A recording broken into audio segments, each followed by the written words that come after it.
amaqembu akhiwa ngaphandle naleli gama amangisi lapha eZimbabwe abona ukuthi le ANC wrong ngoba iphethe umoya wala eSouth Africa base bethi ke abayivala umlomo bayikhiphe emthethweni. Lokho kwenziwa eSouth Africa la yayisibonele kwabaseZimbabwe.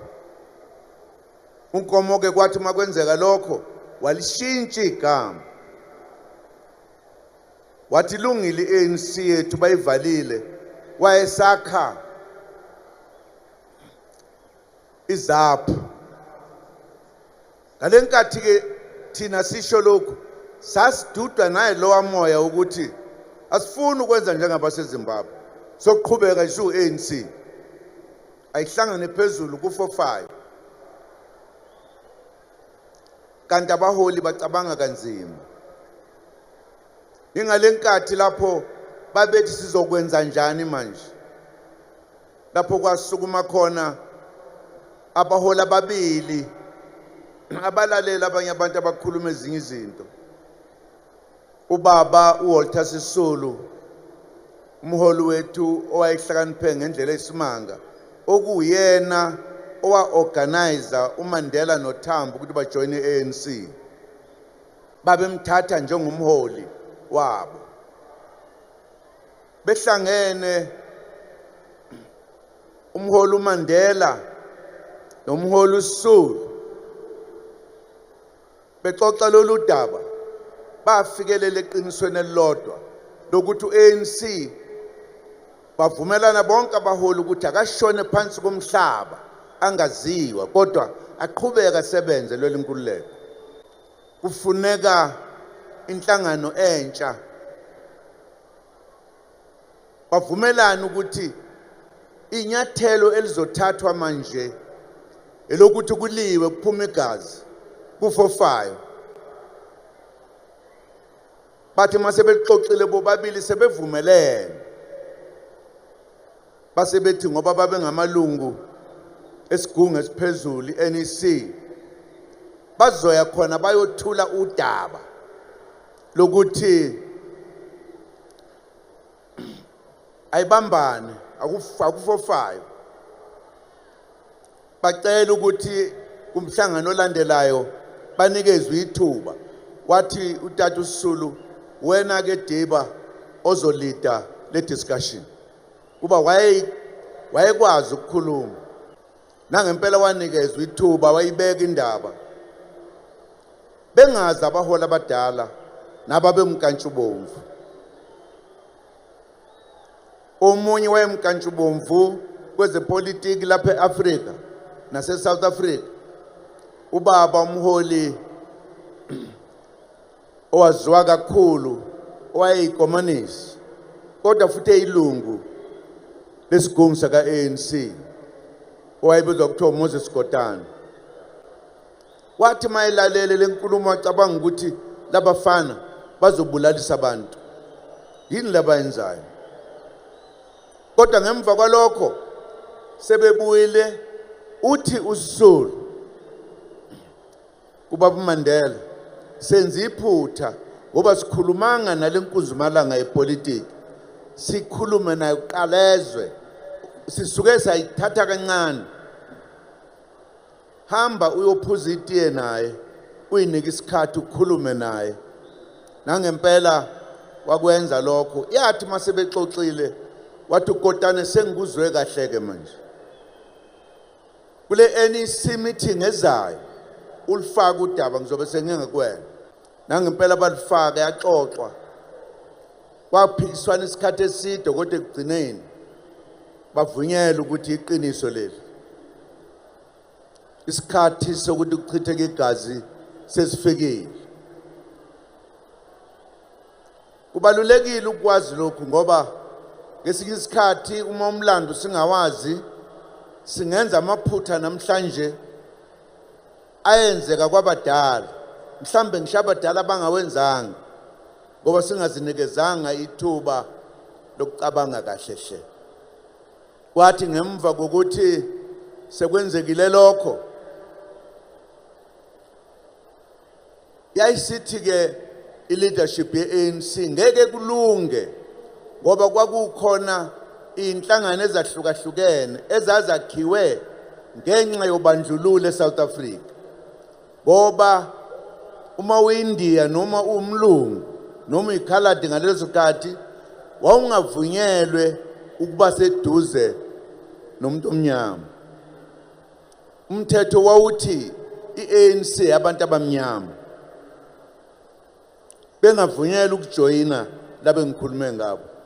Base bakha ke ezabo inhlangano i-South African Indian Congress enembono efanayo ne-ANC kodwa yayingakwazi ukusebenza no-ANC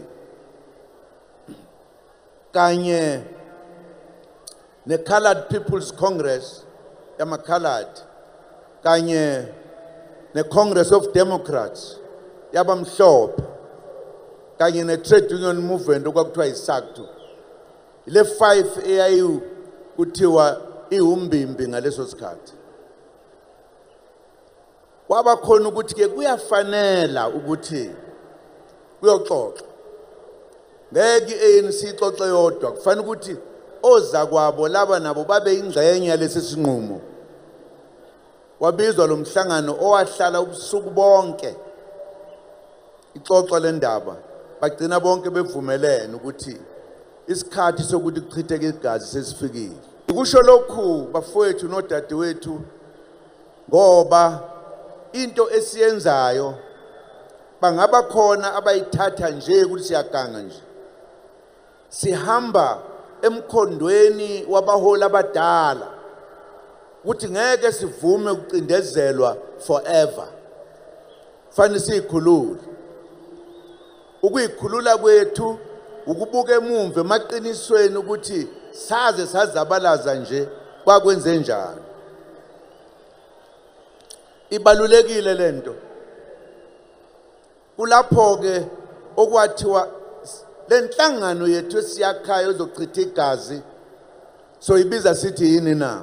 Umongameli kaKhongolose ngalonkathi uChief Luthuli waxoxa indaba ende yezinsizwa zabantu abamnyama indlela ezilwa ngayo nokuthi zenzani zihlonipha kanjani nokuthi induku yethu yokuqala yokugcina umkhonto ohlala emsamo mawuhlaselwa uthatha wona ulwe ngawo ukuze uzikhulule. Wathi mayiqeda ukukhuluma kanjalo yonke indlu wonke lamaqembu engikhulume ngawo athi elethu.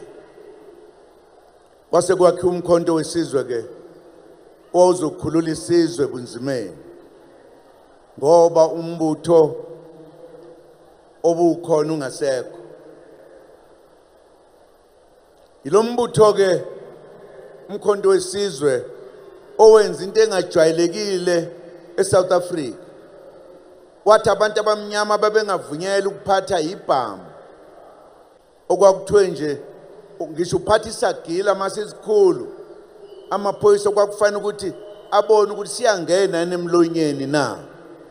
Uma singangeni siyingozi wawuboshwa ngoba sasiphucwe yonke into. Kwaphoqeleka ukuthi siye emazweni angabangani bethu asempumalanga ngoba asemtshonalanga abonisa ukuthi awabona abangani bethu. Eqinisweni umongameli uTambo ngenkathi ethunywe ukuyokhuluma nabo bathi ngeke bona baqeqeshe abantu abamnyama ngoba labantu base-South Africa ihlobo zabo abangani babo abakwazi ukutraina thina siyobulala abangani babo. Ingakho amabombo omholi wethu uTambo abheka empumalanga.